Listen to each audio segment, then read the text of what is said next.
Meus irmãos, hoje nós chegamos ao nosso penúltimo estudo sobre a doutrina da salvação.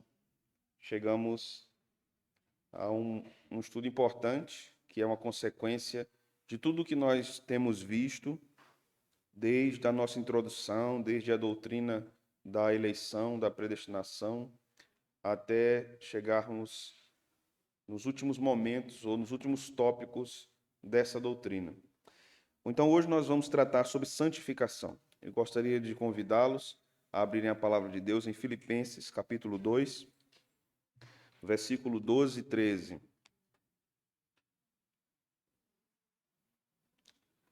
Filipenses, capítulo 2, versículo 12 e versículo 13.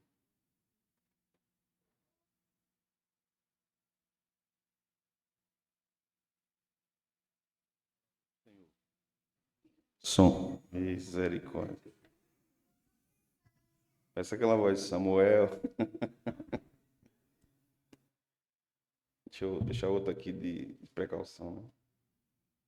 Som.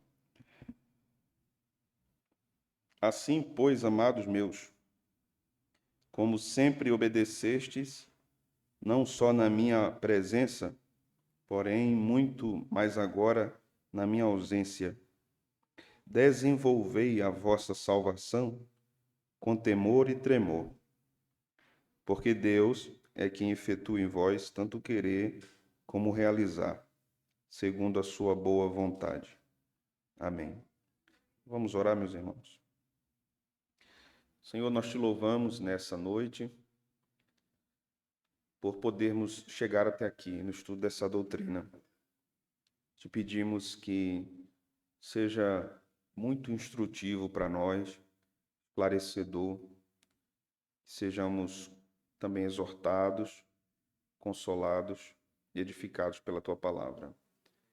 Que o Senhor fortaleça a igreja com a doutrina, que falsas concepções também de santificação sejam desmontadas, desfeitas na nossa mente. E que a tua palavra triunfe, governe e guie nossas ideias, que o que pensamos sobre a tua obra sejam pensamentos bíblicos e não frutos da imaginação puramente humana, sem direcionamento da tua revelação. Obrigado por essa noite, Senhor. No nome de Jesus nós oramos assim. Amém. Meus irmãos, quando nós tratamos sobre santificação, estamos lidando com um assunto que parece simples e que é simples, não podemos negar isso, mas que também está envolto em uma série de distorções, especialmente no nosso contexto brasileiro. Ser um crente tomou algumas implicações, um crente em Cristo tomou algumas implicações que não são bíblicas. Então, quando nós falamos que um crente piedoso, por exemplo, é um crente que não joga bola, essa é uma concepção de santificação que não provém das Escrituras. Porque Jesus não jogou bola, até onde eu sei. Mas ele foi para uma festa de casamento. E ele não ficou numa festa de casamento com a cara emburrada. Jesus vivia no seu tempo, interagia com as pessoas, comia com as pessoas. Mas nós temos sido cercados de ensinos, na verdade, com manifestações muito antigas de pensamentos a respeito da santificação, por exemplo, com o pietismo, mais tarde com os quakers, né? Também com o movimento metodista wesleyano, que era um movimento baseado na santidade, provindo de um movimento chamado Movimento da Santidade, do qual o pentecostalismo também é filho. Então, isso vai desembocando a partir do século XX numa série de problemas de ordem dos costumes. Então, costumes como um crente não praticar esporte, porque isso é coisa do mundo. Um crente, por exemplo, não poder usar barba, mulheres não poderem usar brincos ou maquiagem ou calça. E isso provém de costumes locais, e muitos desses não são ofensivos ao Evangelho, mas muitos outros são. Então, por exemplo, o costume de pastores nordestinos usarem paletó no domingo de manhã, isso não é cultura nordestina, isso é cultura europeia. Pior é quando você vai de bicicleta, de paletó, de gravata para a igreja, no sol, né? Porque você acha que Deus é honrado a partir do tipo de roupa que você está vestido, né? Ou um pregador só pode pregar se ele estiver usando gravata. Aí tá perdido para mim, porque quase nunca eu uso gravata, né? E alguém já disse que o sexto solo da reforma é o sola gravatia, né? Então, se você não usa gravata, você não é um pregador santo. Então, esse tipo de ensinamento que vem se multiplicando ao longo dos anos, eu ainda escutei quando criança alguns costumes de muitas igrejas, né? Mulheres não poderiam usar roupa vermelha, que era a roupa da pombagira, coisa dessa natureza. Homens não podiam comer pimenta, porque o Espírito Santo saía do corpo do crente se comesse pimenta. Não podia usar celular. Celular era vaidade. E tudo isso era muito, muito acreditado pelos evangélicos. Se levava isso muito a sério, né? Ninguém queria perder o Espírito Santo. Ninguém queria ser disciplinado, né? Então, há registros em atas de nossas igrejas congregacionais, de mulheres que foram disciplinadas porque apararam a ponta do cabelo. Aqui tem, né? Pronto. A Bíblia diz que o juízo começa pela casa de Deus. Então, começa com a gente. Então, isso, em dado momento da cultura, na história das igrejas, foi algo considerado muito sério. E hoje, temos mais esclarecimento bíblico e podemos pensar de forma mais avançada sobre o assunto, mas é necessário que a gente entenda o que é a santificação, o que é que a Bíblia diz sobre isso, como a Bíblia ensina e instrui sobre isso, a fim de que até algumas frustrações que nós temos sobre essa questão sejam dissipadas. Quando nós falamos de santificação, inicialmente a gente parte de Deus, do próprio Deus. Deus tem um atributo da santidade, mas há uma diferença entre a santidade de Deus e a nossa santificação. A santidade de Deus é algo de sua natureza, pertence a Deus. Ele é naturalmente santo, faz parte da sua essência. Então não há nenhum pecado nele, não é possível que haja, então é impossível, por exemplo, como diz Hebreus, é impossível que Deus minta. Então não é possível que Deus peque. Há impossíveis para Deus? Há. Não é possível que Deus peque. Não é possível que a vontade santa de Deus se incline ao pecado. Não é possível, por exemplo, que ele crie um Deus maior do que ele mesmo. Não é possível que ele decida não ser mais Deus. Então, essas coisas são impossíveis à natureza de Deus. Quando Jesus diz que não há impossíveis para Deus, o contexto ali é a salvação, né, dos pecadores. E claro que, em termos gerais, em termos do exercício do seu poder na sustentação da criação, não há nada impossível a Deus, nós entendemos isso. Mas Deus não pode violar a sua própria natureza. Então, quando nós pensamos sobre santificação, pensamos a partir de Deus. E a santidade de Deus comunica-se conosco. Como nós somos imagem e semelhança do Criador, ele comunica conosco sua santidade. E isso acontece de algumas formas. Podemos dizer que, em termos naturais, podemos dizer assim, isso nos alcança através da nossa consciência. A nossa consciência é um tribunal posto por Deus dentro de nós, no nosso coração, Coração aqui no sentido de o homem interior. E esse coração emite juízo sobre o que é certo, sobre o que é errado. Então, isso é Deus comunicando sua santidade aos homens. Os 10 mandamentos demonstram isso. Deus se mostra ali como santo e mostra os homens como pecadores, necessitando do perdão de Deus.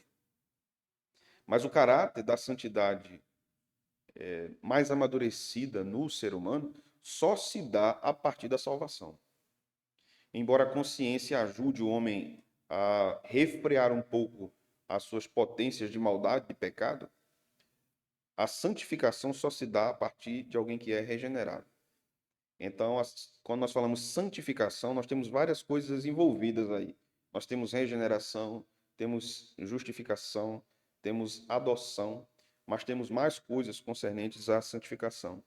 Mas quando falamos da santificação em si, devemos dividir isso em 3 partes. Primeiro, a santificação posicional. Abra sua Bíblia comigo em 1 Coríntios, capítulo 1, versículo 1 e 2. Esse texto é muito interessante porque ele vai nos mostrar claramente esse conceito de santificação posicional. Claro que você não vai encontrar esse termo no Novo Testamento, santificação posicional. Mas você vai entender o que é que ele quer dizer. Ele é um termo teológico. Capítulo 1, versículo 1, 1 Coríntios. Paulo, chamado pela vontade de Deus para ser apóstolo de Jesus Cristo, e o irmão Sóstenes, à igreja de Deus que está em Corinto, aos santificados em Cristo Jesus, chamados para ser santos, com todos os que em todo lugar invocam o nome de nosso Senhor Jesus Cristo, Senhor deles e nosso. Os irmãos sabem a história da igreja de Corinto, pois o Espírito Santo está chamando esse povo aqui de santos. Santos, né? Então, esse versículo 2 também nos ensina que nós devemos ter muito cuidado quando nós falamos da igreja de Deus. Muito cuidado. Porque, de modo geral, a gente sabe que a igreja de Corinto era um desmantelo na terra. Era problema. Divisão, incesto, glutonaria, falta de reverência na liturgia, problema com os dons. Tudo isso acontecia naquela igreja. E o Espírito Santo diz que a igreja é de Deus. E Paulo chama aquele povo de santificados. Santificados. Então, a ideia de santificado aqui é exatamente essa ideia inicial de santificação posicional. Quando nós somos salvos, regenerados, somos justificados, na conversão, entre a regeneração e conversão, se dá essa santificação posicional.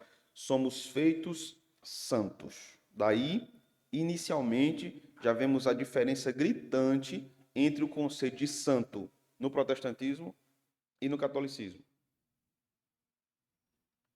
Para o protestantismo, todos os crentes são santos.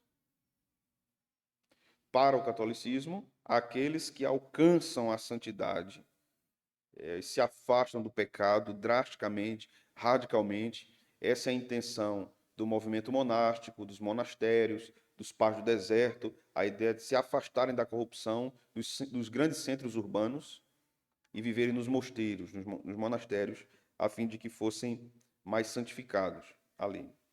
Então, essa é a santificação posicional. Somos salvos, Deus nos torna santos.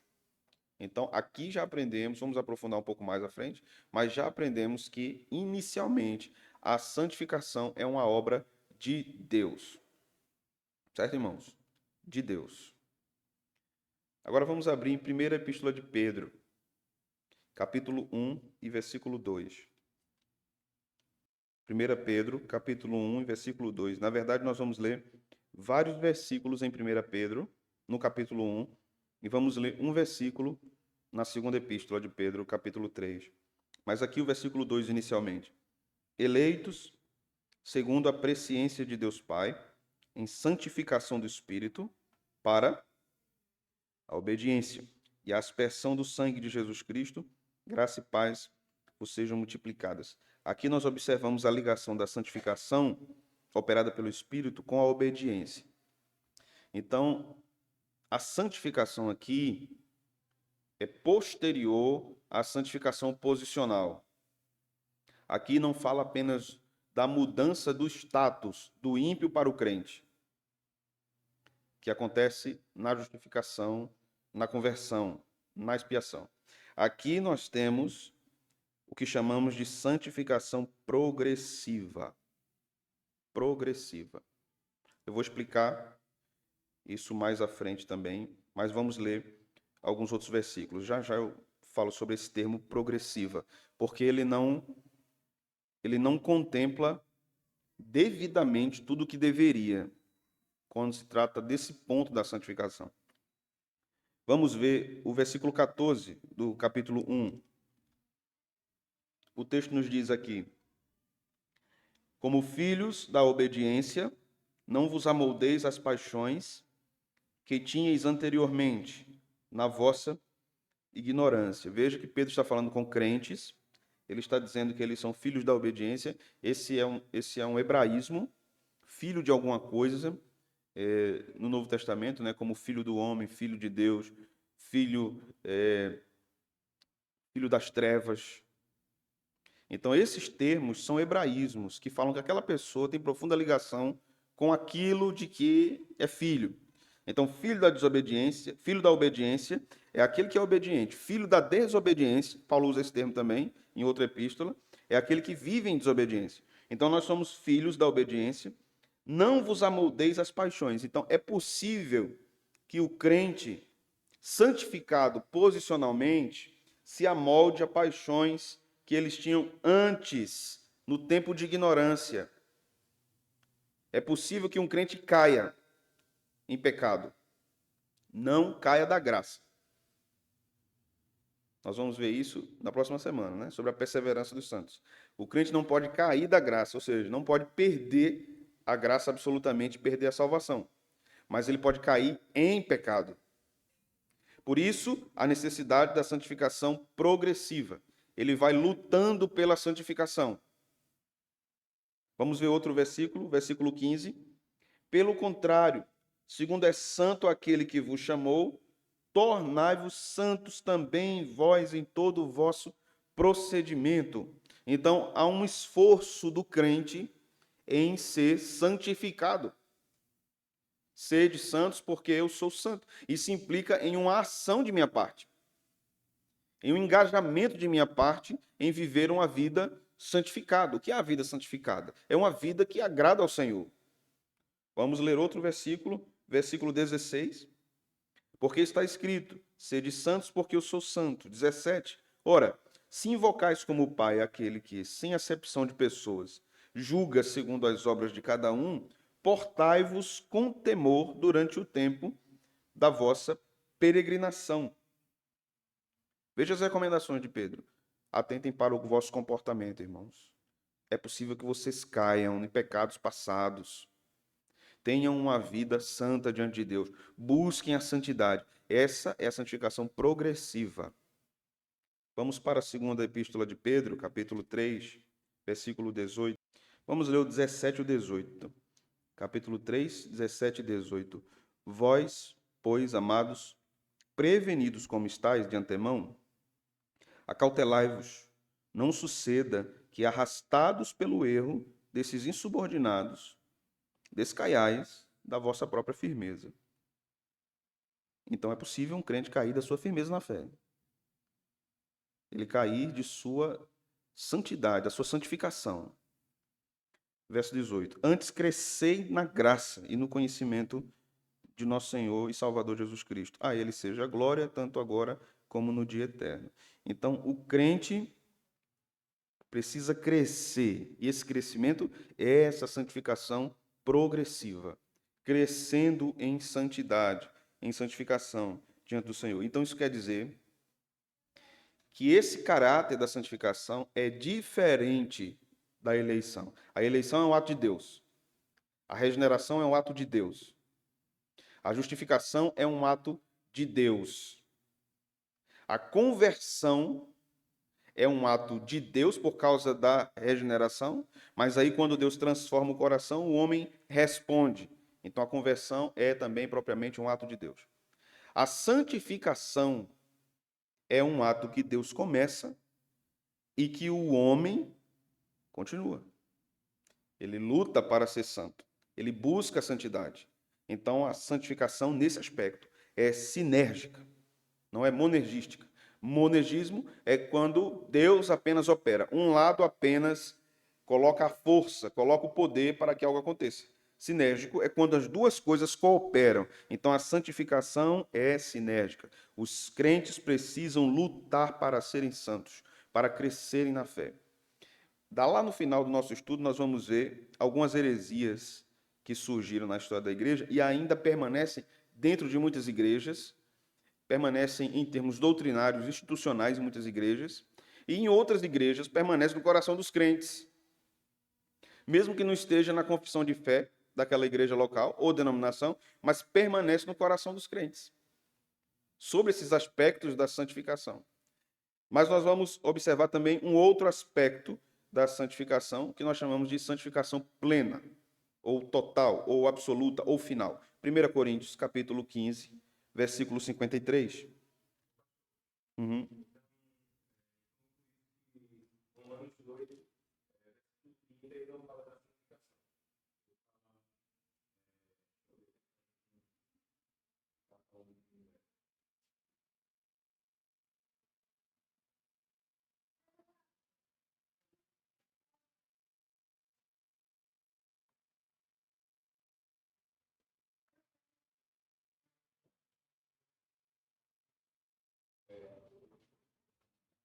E aos que predestinou, a esse também chamou, aos que chamou, a esse também justificou, e aos que justificou, a esse também não glorificou.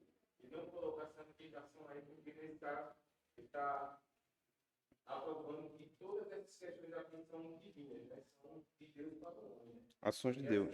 E a santificação não é legítima. No caso da cooperação do homem com Deus. Mas há um detalhe aqui em Romanos, veja. Romanos 8, né? 30, você leu?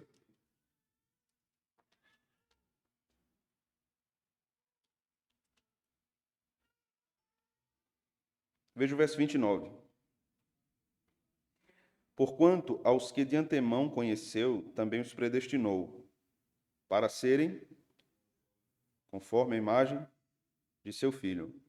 E como é que um crente será conforme a imagem do filho? Por meio da santificação. Né? Ele é separado por Deus, esse é o sentido de santificar, né? Separar, consagrar, esse é o sentido de santificação. Deus separa para si algo. Então, isso se deu com os levitas, por exemplo. Deus separa a tribo de Levi. Então, Deus santifica a tribo de Levi. Quando nós observamos a inscrição que havia na cabeça do sumo sacerdote, né? Santidade ao Senhor. Não significava que aquele homem era separado para o serviço de Deus. E ele deveria se empenhar nisso, né? Deveria sacrificar, não apenas pelos israelitas, mas pela sua própria vida. Ele devia pedir perdão e purificar os seus próprios pecados por meio do seu serviço. Então, quando Paulo diz que nós somos predestinados para sermos conforme a imagem do Filho, essa ideia vai da predestinação, regeneração, tudo que nós estamos vendo, né? Santificação, até o último estado da santificação, que é o estado perfeito, que é a glorificação. Então, por isso que Romanos 8,30 não menciona aqui e vos santificou, porque está no versículo 29. Nós seremos santificados à medida que formos vivendo com Jesus. Vamos crescendo em graça, então vamos crescendo em santificação. Então, em 1 Coríntios 15, versículos 53 até os 58, nós lemos: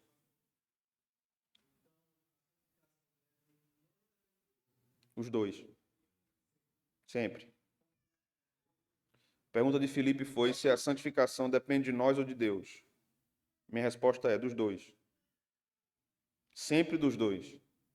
Nós não conseguimos buscar uma vida de santificação em agradar ao Senhor se o Espírito Santo não habitar em nós. Então sempre começa com Deus.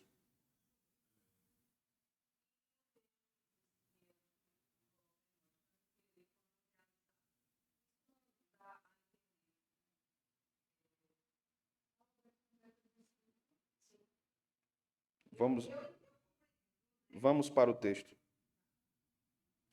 Vamos voltar para Filipenses 2. Não é lá que tem isso? O texto que nós lemos.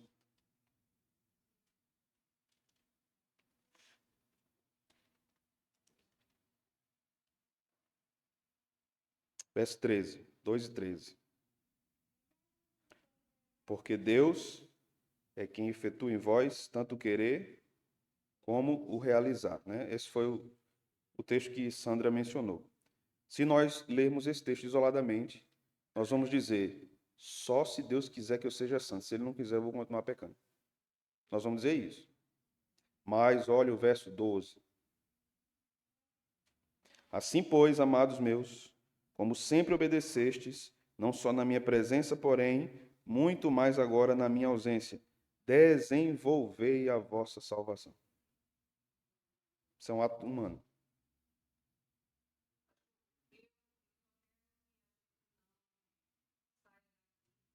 Uhum.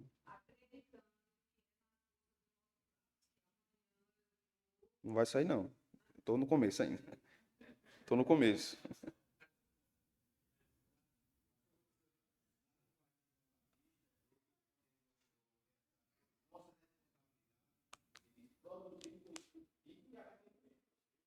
Uma ação humana. Um esforço humano. Né? Olha, quando nós observamos, vou dar uma ilustração para vocês.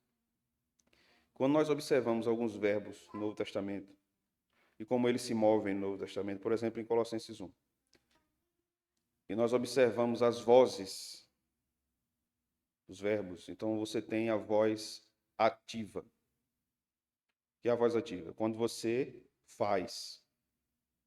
Você tem a voz passiva, é quando você recebe. Ok? Você tem a voz média, que é quando uma força é aplicada e a continuidade de algo.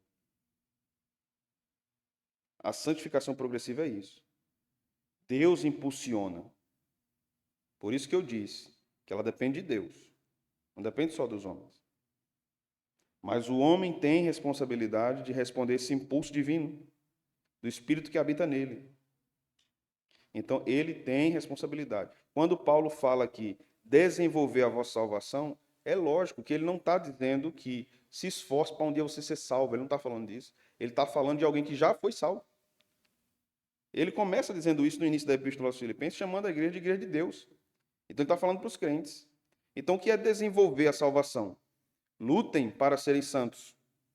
Porque Deus começa em vós e Deus termina em vós o que ele planejou. Mas vocês devem lutar para a santificação. Porque senão o que é que acontece? Nós caímos em dois polos, que são duas heresias, que eu vou tratar no último ponto. Nós caímos na heresia de que só depende de Deus, não depende nada de nós. Ou nós caímos na heresia que depende só de nós, não depende nada de Deus. Esses são dois polos que a Bíblia não defende. E é nisso que as igrejas pecam. É nesse primeiro ponto, que se Deus quiser fazer, ele faz, não depende nada de mim, que os hipercalvinistas pecam. E é do outro lado, quando diz que depende tudo de mim, não depende nada de Deus, que os pelagianos pecam. E essa não é a posição ortodoxa da igreja na história. Esse não é o ponto que a igreja tem defendido nesses 2000 anos de cristianismo, né? Então vamos para 1 Coríntios 15. Eu sei que os irmãos vão ter muitas dúvidas ao decorrer do caminho, mas vão acompanhando o raciocínio, vocês vão vendo os nós se desatando. Versículo 53. 1 Coríntios 15, 53. Contrário, irmãos. Amém? Porque é necessário que este corpo corruptível se revista da incorruptibilidade, e que o corpo mortal se revista da imortalidade. E quando este corpo corruptível se revestir de incorruptibilidade, e o que é mortal se revestir de imortalidade, então se cumprirá a palavra que está escrita: tragada foi a morte pela vitória. Onde está, ó morte, a tua vitória? Onde está, ó morte, o teu aguilhão? O aguilhão da morte é o pecado. E a força do pecado é a lei. Graças a Deus que nos dá a vitória por intermédio de nosso Senhor Jesus Cristo. Portanto, meus amados irmãos, sejam firmes e inabaláveis e sempre abundantes na obra do Senhor, sabendo que no Senhor o vosso trabalho não é vão. Paulo está falando aqui da vitória, a vitória da igreja sobre a morte e, consequentemente, sobre o pecado, né? Se vence a morte, vence o pecado. Então, esse é o estágio de santificação plena. Aqui o pecado não habitará em nós mais em nenhuma hipótese. Aconteceu a ressurreição. O pecado foi extraído de nossa natureza. Então, esse é o último estágio. Preste atenção no que eu vou dizer agora. Enquanto nós estivermos nessa condição mortal, a santificação não será completada totalmente. Só quando morrermos. Ela só é completada quando morremos, porque o pecado é retirado de nós. Daí o conflito da teologia reformada com a teologia da perfeição cristã de John Wesley. Porque se defendia, os wesleyanos posteriores também, se defendia que era possível chegar em tal grau de santificação de não pecar. Isso não é possível. Enquanto estivermos aqui, não é possível. Então, há muitas denominações que ainda trabalham, a partir desse ponto de vista, com alterações, mas trabalham. Por exemplo, a Igreja do Nazareno, que é uma igreja que segue a tradição teológica de John Wesley. Ou as igrejas metodistas, que seguem a tradição teológica de John Wesley. Ou outras igrejas arminianas que seguem por esse viés. Mas vamos voltar para textos do Novo Testamento para que fique ainda mais consolidada essa questão. Por quê? Porque na nossa mente calvinista, para a gente é sempre assim, ou é uma coisa ou é outra. A gente sempre só consegue pensar dessa forma. Ou é uma coisa ou é outra. Ou Deus predestina ou o homem tem liberdade. As duas coisas não tem como. Então a gente tem sempre que escolher um lado. Mas devemos ter cautela, porque isso é um tipo de pensamento puramente ocidental, não oriental. A Bíblia é escrita num contexto oriental. Então, o tipo de raciocínio é diferente do nosso. Observe um detalhe aqui. Eu vou abrir um parêntese só para tentar ilustrar o que eu estou dizendo. A Bíblia hebraica possui os mesmos livros que o nosso Antigo Testamento. Mas a leitura dos judeus do Antigo Testamento é diferente da nossa. Até em termos históricos. Porque o nosso Antigo Testamento termina com que livro? Malaquias. Da Bíblia hebraica termina com qual? Vocês sabem? Segundo Crônicas.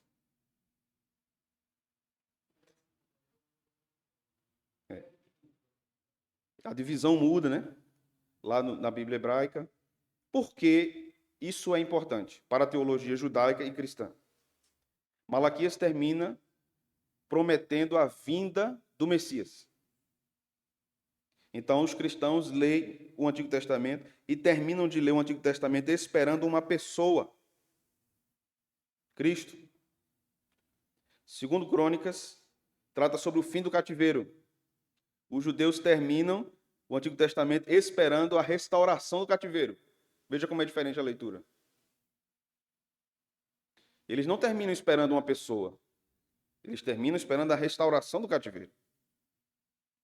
Então, em termos históricos, para o judeu, ele contabiliza diferente o término do Antigo Testamento, porque eles pensam diferente. Para tentar ilustrar aqui alguma coisa. Vamos para 1 Tessalonicenses, capítulo 5, versículo 23. Aqui nós vamos voltar ao aspecto de que Deus é o autor da santificação, que começa com Deus.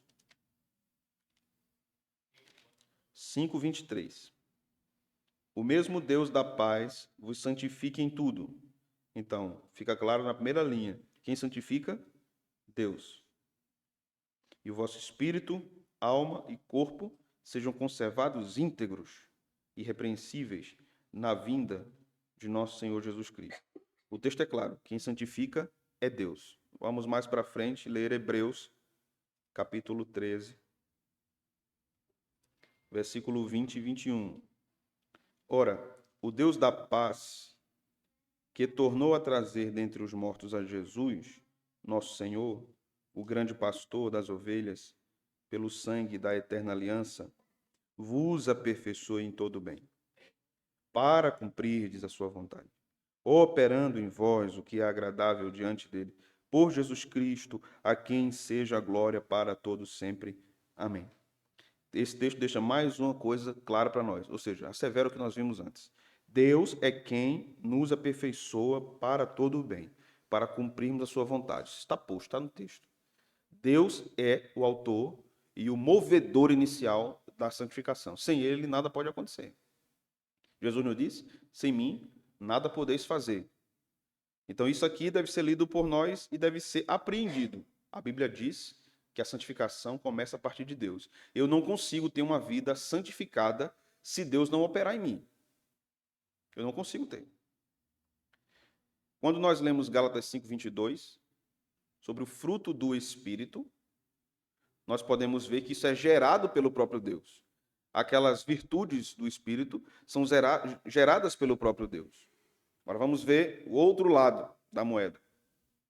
Vamos abrir em Romanos 12.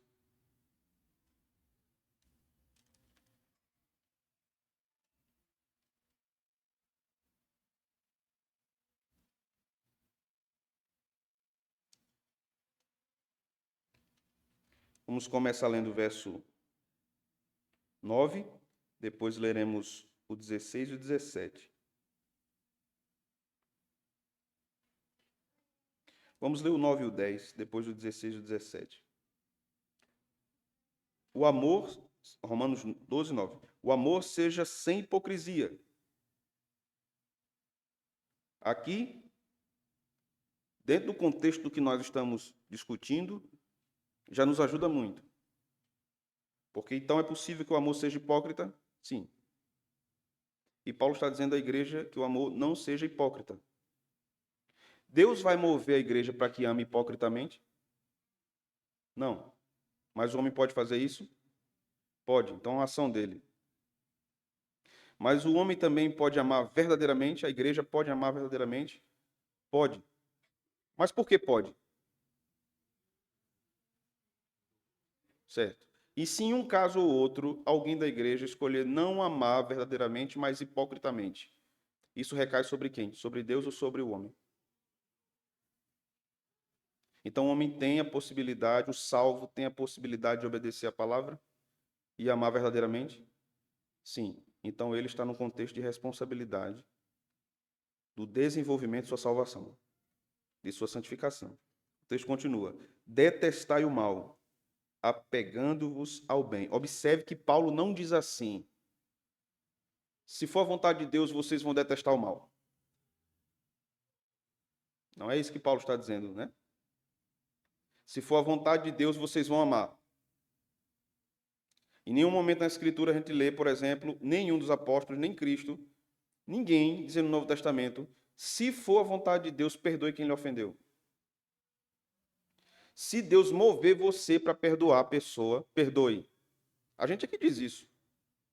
Se Deus fizer uma obra no meu coração, eu vou perdoar. Já ouviu algum crente dizer isso? Ore por mim. Ore por mim, meu irmão. Meu irmão, nunca mais você veio no domingo para a igreja. Ore por mim, meu irmão. Quando Deus quiser que eu vá, eu vou. Vai ser uma desculpa feia. Se Deus já disse, vá, na Escritura, né? O que é que o texto está pondo? A vontade de Deus está estabelecida. Você deve obedecer. Então, isso é desenvolver a sua salvação. Isso não quer dizer que você está se salvando. Isso quer dizer que você está vivendo a santificação que Deus propõe na sua palavra. Vamos ler o versículo 10. Amai-vos cordialmente uns aos outros, com amor fraternal, preferindo-vos em honra uns aos outros. Vamos ler mais à frente, 16, 17. Tende o mesmo sentimento uns para com os outros.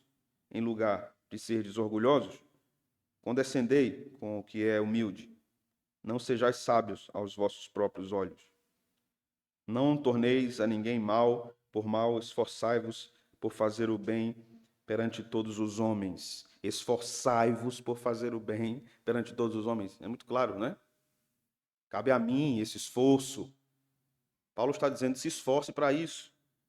Né? Eu acho que eu já falei essa história para vocês, mas quando eu li esse versículo 16, eu me lembrei de um crente que me procurou, dizendo, pastor, eu estou preocupado comigo mesmo. Eu disse, por quê? Eu disse, porque eu sou muito inteligente. Eu sou um gênio, pastor.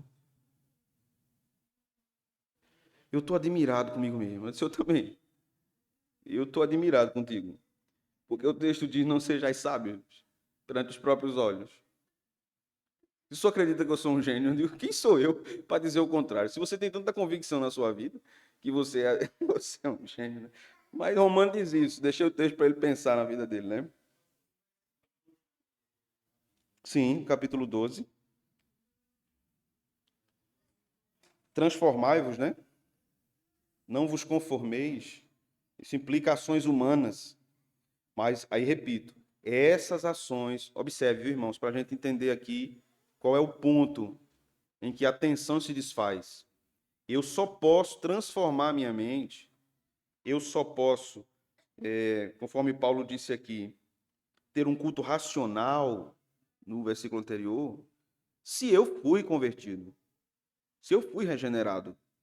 Então Deus me moveu para isso, me fortaleceu para isso espiritualmente. A santificação é esse fortalecimento espiritual para viver em agrado ao Senhor. E que eu tenho que me empenhar nisso também. Então, ao envolvimento de Deus e ao meu envolvimento.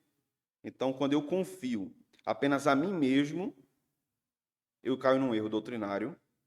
Quando eu admito que não depende de mim nunca, só de Deus, e no dia que Deus quiser, eu paro de pecar determinado pecado, então eu caio num outro erro doutrinário. Vamos avançando. Capítulo 8 de Romanos, versículo 12 e 13.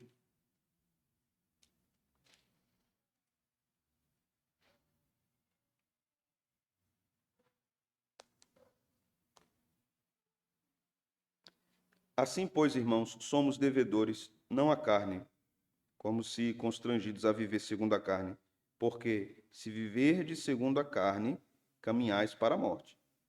Mas se pelo Espírito mortificares ou mortificardes os feitos do corpo, certamente vivereis. Veja que aqui esse texto é maravilhoso, porque ele nos dá os dois grandes pontos.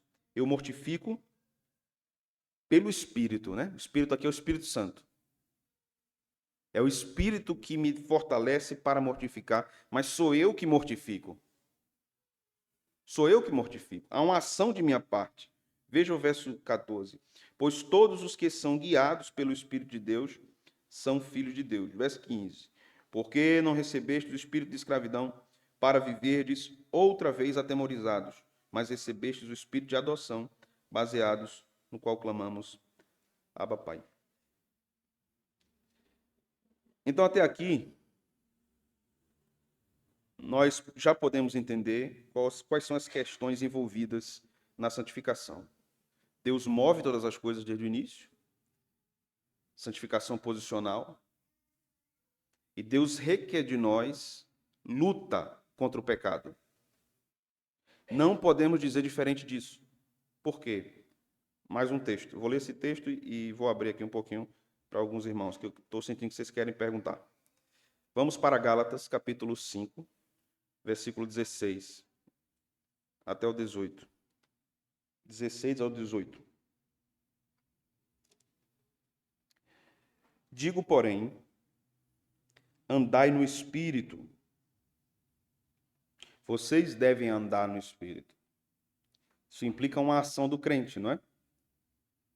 Paulo está dizendo isso. Vocês devem andar no Espírito.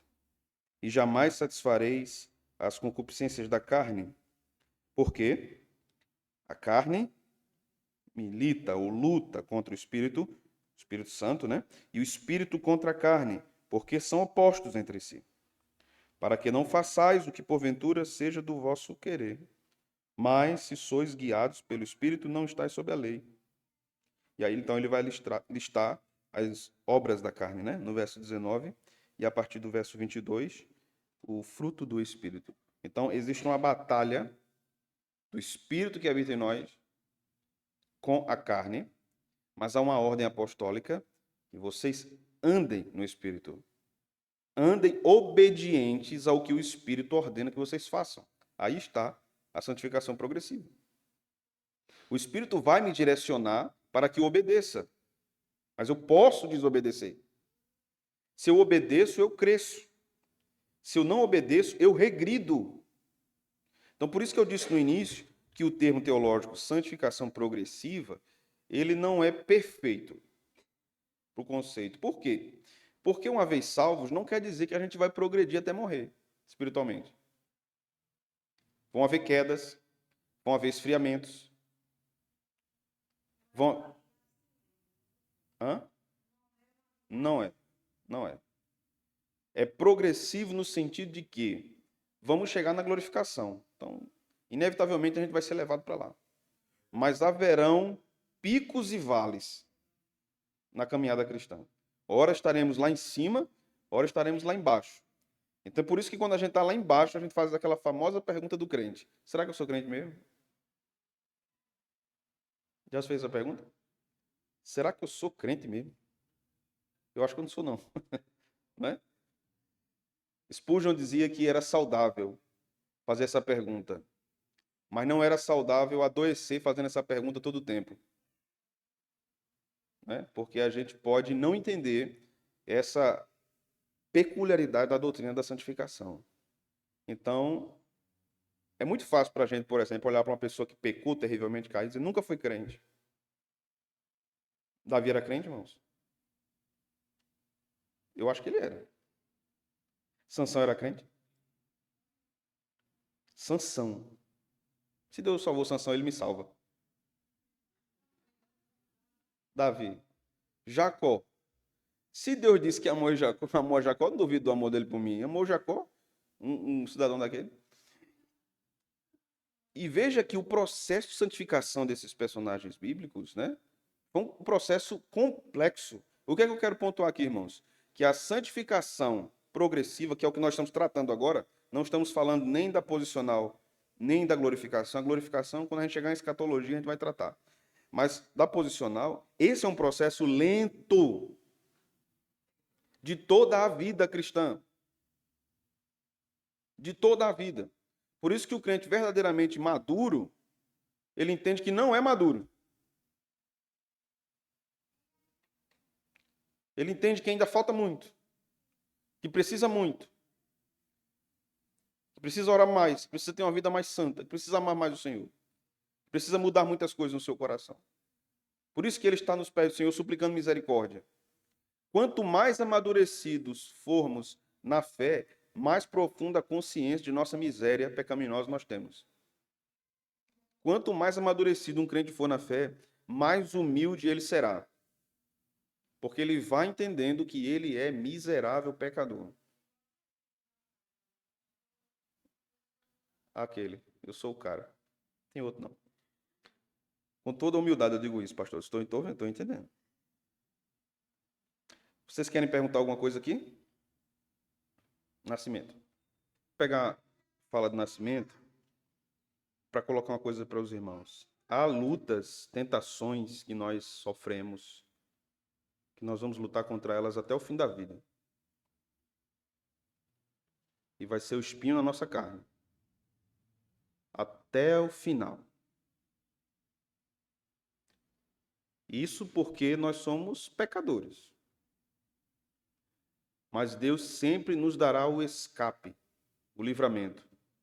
Sempre haverá a possibilidade. Então, por isso que a gente sabe que quando a gente peca, se a gente é crente, a gente sabe que a gente podia não ter pecado, porque o Espírito nos fortalece. Mas a gente se prostrou ao pecado, foi vencido por ele. Né? Então, é nesse ponto que existe esses dois lados da moeda. A ação de Deus para a santificação e a minha responsabilidade. Porque senão eu caio num erro hipercalvinista, que eu digo simplesmente isso. Era inevitável. Deus decretou que eu fizesse isso. Você entende o erro aí? Aí é o erro. Deus decretou que eu fizesse isso, então eu não tenho como lutar contra isso. Aí nós caímos aí num fatalismo. Fatalismo é um desvio da doutrina reformada, da teologia reformada. Né? Mas deixa eu fazer aqui algumas aplicações para nós ir caminhando para o final. O Novo Testamento nos oferece alguns caminhos. Na verdade, a Escritura nos oferece alguns caminhos para o amadurecimento espiritual, ou seja, para a santificação. Caminhos que todos nós conhecemos e sabemos, e continuamente pecamos contra eles, e por isso cedemos às tentações. A leitura das Escrituras. Jesus disse: santifica-os na verdade. A tua palavra é a verdade. Um crente que se afasta das Escrituras estará frágil para o pecado. A leitura das Escrituras é fundamental para a saúde de nossa alma. Ainda que a gente vença a tentação com muito esforço, mas a gente não sabe o poder que tem a leitura das Escrituras para nos manter santificados. A gente não sabe. A segunda coisa, a meditação na palavra de Deus, irmãos. Salmo 1, verso 2. Aquele que medita na lei do Senhor de dia e de noite. Josué também ensina isso, né? E é interessante que a gente passa os olhos ali e a gente não percebe que a Escritura está dizendo que a gente deve meditar na palavra pelo menos 2 vezes no dia. De dia e de noite. Pelo menos 2 vezes no dia. E a gente se arrasta para ler um versículo. Não sei que hora. Então é claro que a meditação, ela acompanha a leitura, mas a meditação não é a leitura, a meditação não é a oração, certo? A meditação está entre a leitura bíblica e a oração. Ela está no meio. A meditação é quando eu rumino aquilo. A meditação é quando eu penso naquele ensinamento e eu vou aplicando em várias áreas da minha vida. A meditação é quando eu pego um versículo, um conceito de um versículo e vou aplicando ao meu próprio coração. Então, quando eu leio que a carne milita contra o espírito e o espírito contra a carne, e eu aplico a minha vida, onde na minha vida eu tenho cedido à carne e não tenho me dobrado perante a vontade do espírito. Aqui, aqui, aqui, aqui, aqui, aqui. Se nós nos autoavaliássemos, revista corrigida agora, nós pecaríamos menos. Paulo nos ensina sobre o autoexame. Então, como é que eu, com esse versículo, consigo saídas para esses pecados? O que é que Deus me ensina sobre isso? Eu devo meditar sobre os atributos de Deus que a palavra mostra. Deus é santo, Deus é poderoso, Deus é justo, Deus é amoroso. Como o amor de Deus se manifestou na minha vida ontem, hoje, agora. Então, quando eu ocupo minha mente, quando eu medito sobre essas coisas, que a meditação cristã, ela é absolutamente diferente da meditação das religiões orientais, né? E crente não faz yoga, viu, irmãos? Nem meditação transcendental. Crente medita na palavra de Deus. Qual é a diferença? Nessas religiões orientais, a meditação é um instrumento para esvaziamento da mente. Na Escritura, não. A meditação é o preenchimento da mente com as coisas de Deus, com as coisas celestiais. Então, eu ocupo minha mente com isso, né? Jonathan Edwards ia para o bosque. Ele gostava de meditar no bosque, olhando para as árvores, olhando para a criação do Todo-Poderoso. E ali ele meditava sobre a grandeza de Deus, sobre o poder criador de Deus. Isso pode ser na sua varanda, isso pode ser no seu quarto, isso pode ser no seu quarto de estudos, isso pode ser no seu quintal, isso pode ser em qualquer lugar. Ocupe sua mente com as coisas do Senhor. Isso vai lhe ajudar no processo de santificação.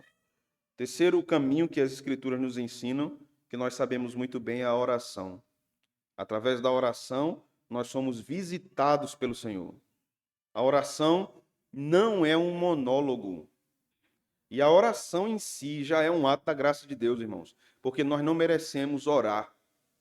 Nós não merecemos abrir a nossa boca para orar. Quando nós oramos, isso é um ato de graça da parte de Deus. E Deus sempre ouvirá as orações de seus filhos. Pode ser que ele não responda favoravelmente a algumas delas, mas ele sempre está com seus ouvidos prontos. Por quê? Porque Jesus é o nosso mediador. Jesus intercede por nós. Um outro caminho para a santificação é a adoração. Quando nós adoramos a Deus, nós estamos sendo santificados pelo Espírito. Temos que ter cuidado para não perdermos essa prática, irmãos. é possível estarmos no culto cantando sem adorar. Adorar não é sinônimo de cantar, não é. A gente que criou isso, né? Nossa era criou isso. Adorar, a gente estava lá adorando a Deus cantando. Mas você não adora só cantando. Você adora orando, você adora cantando, você adora quando está em comunhão com os irmãos, você adora meditando na palavra de Deus, você adora lendo a palavra de Deus, você adora fazendo qualquer outra atividade. A adoração deve estar presente na nossa vida. E o que é a adoração? A palavra adoração significa prostrar-se, dobrar-se diante de Deus, enaltecer a Deus, exaltar a Deus, bendizer a Deus por suas perfeições. Então nós não podemos nos apartar da adoração. Sempre que um crente se afasta da igreja, da comunhão, inevitavelmente ele se afastará da adoração. Por quê? Porque a comunhão da igreja também é um instrumento santificador. A comunhão da igreja é um meio de graça. E tudo isso que eu estou falando aqui são meios de graça. Deus visita o crente para santificá-lo. E quando nós nos apartamos da assembleia, da igreja, da comunhão, nós nos apartamos da adoração. Porque Deus ordenou que os crentes adorem coletivamente, certo? Também ordenou que adorem individualmente. Também ordenou que adorem com sua família. Mas ordenou que nós nos reunamos e adoremos ao Senhor juntos. Um outro ponto que nos ajuda na santificação é o testemunho, falar do evangelho para pecadores. Isso nos santifica, irmãos. Quem tem a experiência, ou já teve, de apresentar o evangelho para pessoas que não conhecem, ou aconselhar irmãos por meio da palavra de Deus, sabe como isso é poderoso para a sua própria vida, para a sua própria alma, como Deus age dentro de você. Por isso que o texto sagrado diz que mais bem-aventurado é aquele que dá, aquele que serve, né? E outro meio de graça para a santificação é a temperança, a autodisciplina. E o que é que nos ajuda muito na temperança? A prática esquecida e perdida do jejum. O jejum é uma poderosa ferramenta bíblica para o avanço e o crescimento da temperança na vida do crente. O que é o jejum? Sabemos o que é o jejum. A gente não jejua para comprar um carro. A Bíblia não nos orienta a isso. A gente não jejua para ir para Nova York. A gente não jejua para ir para Fernando de Noronha. Os direcionamentos da Escritura para o jejum é súplica pelo livramento de Deus. Súplica por perdão de pecados e restauração. É a busca por avivamento, pela visitação do Senhor. Então, esses são motivos que a Escritura nos dá para suplicarmos ao Senhor por meio do jejum. O que é o jejum? O jejum é nós nos afastarmos da alimentação por determinado período, buscando ao Senhor naquele período, por causa daquele motivo. Agora tem crente que vai dormir, Senhor, vou oferecer um jejum agora. De 10 da noite, agora, vou me deitar agora, até 6 da manhã, quando eu me levantar. Quando eu me levantar, Senhor, está entregue o meu jejum. Isso não é jejum, irmão. Isso não é jejum. Isso é um crente. Isso é um crente desmantelado. Desculpa, olha a conversa de Josafá. Se ele for na geladeira olhar 3 vezes na noite, não vou comer. Aí é jejum. Tu faz, né? Eu imaginei.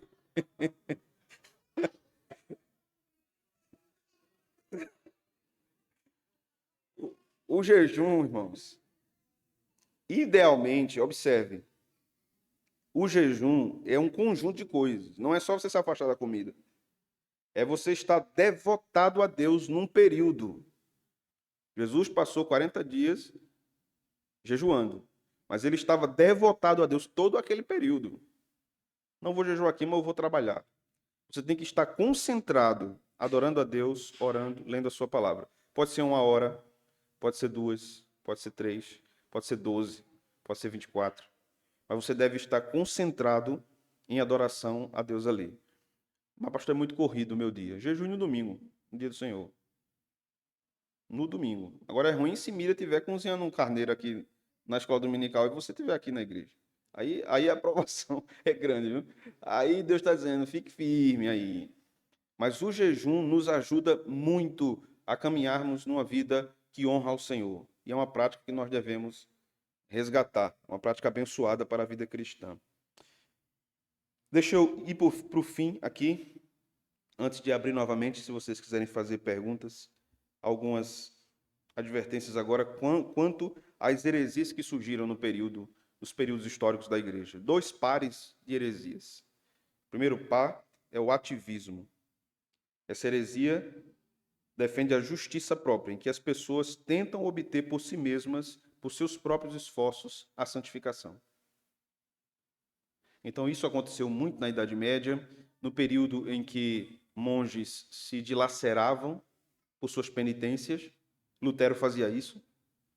Então, através desse entendimento falho de mortificação, que era de agredir o seu próprio corpo, em busca de santificação, esses que a história da igreja vai chamar de ativistas, pecavam terrivelmente contra as Escrituras, porque a santificação não depende apenas dos esforços humanos, não depende da justiça própria, depende de Deus, inicialmente. Outra heresia que surgiu na história da igreja, no século XVII, entre os franceses, entre místicos franceses, era o que chamamos de quietismo. Então eles diziam, a gente vai ficar aqui quieto, e se o Espírito Santo quiser fazer, ele faz. A gente não precisa fazer nada. A gente não precisa se esforçar em nada. O que Deus quiser fazer, ele vai fazer. Se ele quiser nos impedir de pecar, ele impede. Se ele não quiser, a gente faz. Eu não preciso lutar contra o pecado.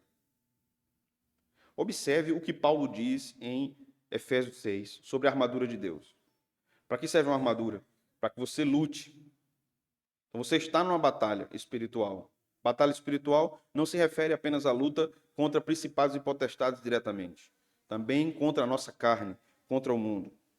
O outro par de heresias são gêmeos também e muito comuns no nosso meio hoje, nas igrejas evangélicas hoje. O antinomianismo. Esta heresia dizia que a lei não tem aspectos válidos para nós hoje. Nós vivemos apenas na época da graça. A lei não tem nenhuma serventia. Ela está ultrapassada. Ela ficou. Um exemplo de um contemporâneo antinomianista, Caio Fábio. Ele disse que o Antigo Testamento caducou, que a lei passou. Vivemos na época da graça apenas, do amor apenas. Então, essa é uma manifestação contemporânea dessa heresia. E é uma heresia. A outra heresia, que ainda é mais presente no nosso meio, essa ainda é vista mais pouco. Mas essa segunda é muito mais, o legalismo. O legalismo vai dizer que a lei vigora. E por isso nós precisamos ainda acrescentar outros aspectos a ela, que eram o que os fariseus já faziam, que os religiosos já faziam. Eles impunham métodos de purificação, de lavagem, e tinham que fazer tudo aquilo, um tipo de vestimenta específica, rituais específicos, que a lei não determinava. E Jesus criticava essa postura legalista dos fariseus. Mas ainda hoje temos pessoas assim, temos igrejas assim, temos crentes assim, temos denominações assim, impondo leis que a Bíblia não impõe. O interessante aqui é que não apenas mestres legalistas impõem esse tipo de ensino fariseu aos crentes, mas há muitos crentes que buscam o legalismo, porque eles acham que na manifestação legalista eles serão mais santificados. Eu preciso dessas proibições para que eu não me desvie. Muitos pensam assim. Eu preciso que alguém me diga que eu não posso fazer isso, não posso fazer aquilo, não posso fazer aquilo outro, não posso ir para tal canto, eu não posso ver isso, não posso ver aquilo. Porque se não me disserem isso, eu não consigo ficar firme. Então essas pessoas têm uma necessidade legalista.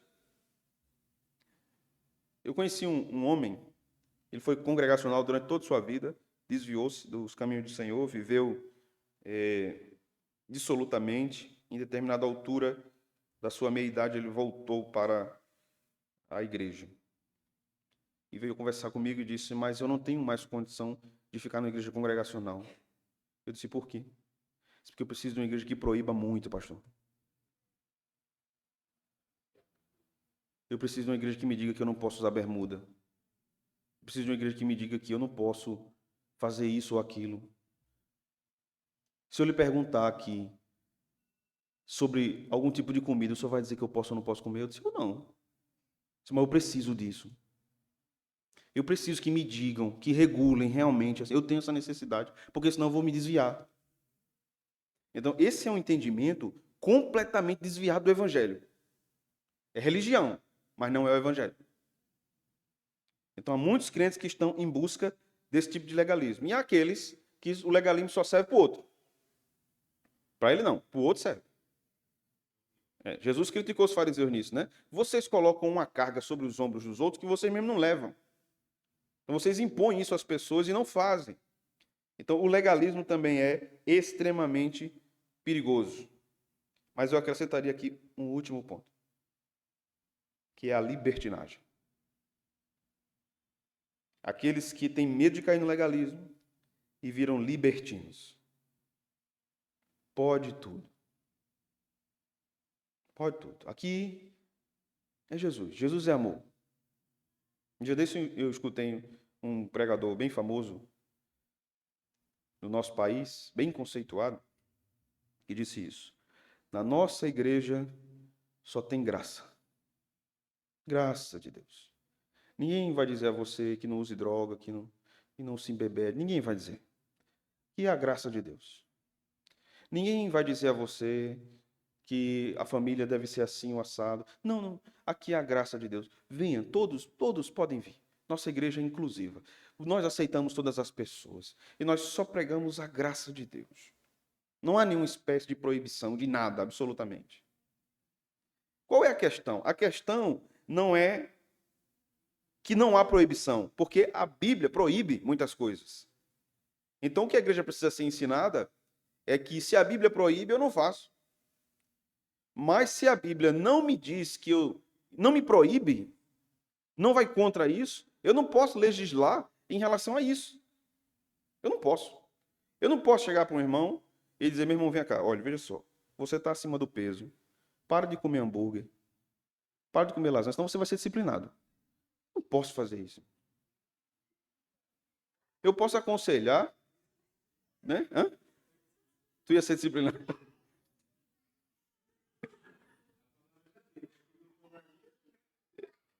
Glutonaria. Glutonaria. É. Mas veja só, há muitos pontos pelos quais uma pessoa pode estar acima do peso. Não apenas a glutonaria. Tem os magos que só a misericórdia. Tem que amarrar para ele não devorar tudo. O gafanhoto devorador. É você, gafanhoto?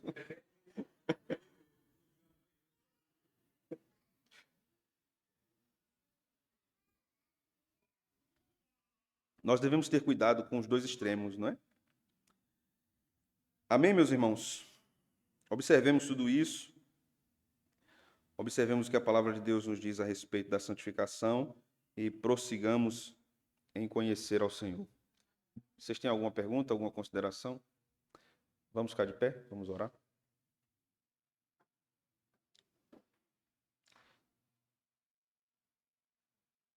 Te louvamos, Senhor, por esta noite. Te agradecemos por tudo que pensamos, conversamos, discutimos, lemos, pensamos à luz das Escrituras. Não nos deixe acharmos que depende de nós uma vida santa, porque nós dependemos de Ti completamente. Precisamos do Senhor, sem Ti nada podemos fazer. Somos fracos, somos pequenos, somos limitados, somos terrivelmente pecadores. Mas não nos deixe também, Senhor, cair na indolência, na dormência da nossa consciência. Não nos deixe mergulharmos em desejos pecaminosos do nosso coração. Devemos lutar contra isso. O Senhor nos ensina isso. A sermos santos como o Senhor é santo. no que depender de nós, Senhor, nós nunca seríamos salvos nem santos. Precisamos de Ti absurdamente, completamente. Precisamos do Senhor. Por isso, nos ajude a lutar, a empreender forças contra o pecado, contra a nossa própria natureza pecaminosa e louvarmos o Teu nome com a nossa vida. Até aquele grande dia em que seremos completamente santificados. Vestes brancas, livres, libertos para sempre, eternamente. Maranata, ora vem, Senhor Jesus. Assim te oramos no nome de Jesus. Amém. Que Deus nos abençoe, meus irmãos.